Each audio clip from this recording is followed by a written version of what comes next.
I played my fair amount of rally games. I like them a lot actually. I played your Sega rallies, your WRCs, your V rallies, Richard Burns rally. They're pretty cool, but I have a certain fondness for Colin McRae rally. I remember playing CMR 2.0 and 3 in the past, and man, those games were my shit. The transition to DiRT was really good, as I consider the first DiRT a really decent game. The second one was a downright masterpiece. The third one was fantastic, and up there with 2. Showdown was a totally different experience, but still a great game. Rally 4 and Rally 2.0 I haven't played, but will soon.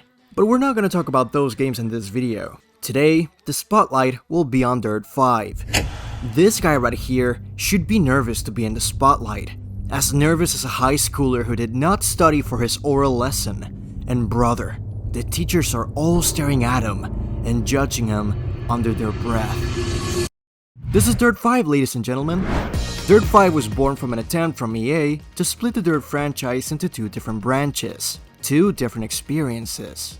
A bold, bright, stylish, and arcade experience with DiRT 5, and a more authentic, realistic, and challenging simulation experience with DiRT Rally 2.0. It was a cool idea in my eyes, and it's safe to assume they intended this to last for a while, until it didn't, and DiRT died and turned into WRC. Sorry for going off on a tangent there, but context was needed for the background behind this game. Just like the Rally franchise aforementioned, this video will be split in 2 parts. I'll be talking about the good shit first, then the bad shit later. With nothing more to add to this introduction, let's begin. The first thing I noticed the first time I played this game was the music. It was a step up from DiRT 4. Yeah, I didn't play the game, but I listened to the music. But yeah, the soundtrack is one of the good things I just had to point out. Diverse and full of good vibes, and they play during the races, which is really appreciated. The standout for sure are the tracks. They picked some good locations, and there's not a track that's boring to play in. I was actually gonna mention Nepal as a boring track, until the race kept going and the day faded into the night, where I was greeted with nothing but colors, from under the ice and above in the sky. The dynamic time of day is something that adds a lot of flavor to every race and every location. It makes every track have their time to shine, even the ones that may look dull. I was finding myself racing in a new place, and it was instantly visually stimulating and vibrant, which kept me engaged. For example, I could be racing in another location, and as time went on, a sandstorm would happen.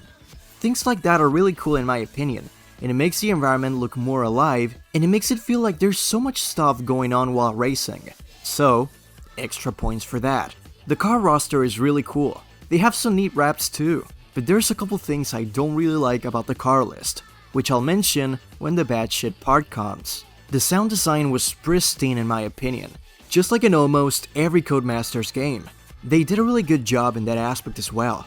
The photo mode is so good. It allowed me to take some sick-ass pictures, and it shows how good the game can look outside of gameplay. God, I wish Unbound had this photo mode as well. The campaign progression is an interesting one.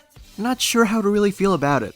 It's long, and it can get kinda tedious at times, although I find the inclusion of sponsors and objectives really nice. It also has podcasts from Donut Media, which are in the game. I guess that's cool. The playgrounds are something I didn't know I would like. People show off their creativity here in form of clever tracks. I played in a couple of fun races in this mode, and I have no complaints. I think those are all the positive things I can say about this game. There are a lot, but will they be overshadowed by the bad stuff? Stay here and find out. Before we get to the second half of this video, I want to let you know that if you like my content, you can throw a couple coins my way to support me in exchange for cool shit, and to become one of the cool boys that show up at the end of my videos. It's not obligatory, but it will be greatly appreciated. Now, let's continue.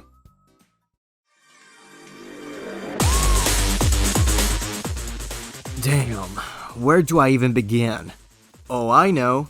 Let's start with the physics. Contrary to all the previous games from this franchise that I've played, DiRT 5 feels so off. The cars feel weightless and floaty, and simply weird. It's hard to explain, but I'll just pop this picture up and you'll instantly understand what I mean. The handling is... The collisions are fucked, and weird things like this might happen most of the time. It's mostly noticeable on the Pathfinder events, where your buggy will simply do this sometimes. The damage models are such a huge downgrade compared to previous games. There's not a sense of danger in where you have to take care of your car. I get this is the arcade side of the franchise, but come on. Those beautiful tracks get opaqued by how driving feels, how everything feels. The presentation is a letdown. Sure, it's colorful, strident, and vibrant. It has some cool graphics here and there, but it pales compared to what they did before. Maybe I'm biased because I love the 3D menus Codemasters used to have in previous DiRT games, or the Grid games, which were victims of minimalism too. They even used loading screens as an advantage to show the cool art direction the game had to offer. Sure, it's not colorful, but it's still visually pleasing without being invasive, and it shows they had a strong art direction. This whole colorful aesthetic feels like a way to overcompensate for the lack of charm with the presentation. Remember the problem I had with the car list? Well, it's not a small one. There are cool cars and all that, but there are so many cars that stand out, like a sore thumb. They don't fit the game. They don't look like cars that would fit a rally course. Just look! Look at that! What the fuck's a Porsche Taycan doing in here? Did someone lose their spaceship here or what? Some of the cars get a pass because they make them look like rally cars, but for cases like the Bronco, they just leave you the car like that. Zero rally modifications. I know it's not the best example, but look at what Asphalt Extreme did. And to finish off this point, look at this GMC Sierra. Doesn't it look out of place? Like I modded a traffic car into the game? Exactly. Gymkhana lacks all the weight the previous games had. It feels less rewarding and satisfying to chain tricks in here. The last negative thing is the lack of a classic rally mode. The modes that are already in the game are good, but now I understand the complaints about the lack of a classic rally mode and a point-to-point racing mode in its place. I can't think of anything else that makes me upset about this game. So, I guess that's it for the bad shit segment. DiRT 5 is a game that had a lot of uncovered potential. Using the same engine as Onrush for an arcade DiRT game sounded good on paper, considering how fun Onrush plays. Sadly, it wasn't the case. The game had a lot going for it, but was dragged down by a lot of flaws. I feel this entry could have used another year in the oven, as it was very likely being developed in the middle of a global pandemic. If that was the case, then I feel for the devs. Things were probably not easy at all.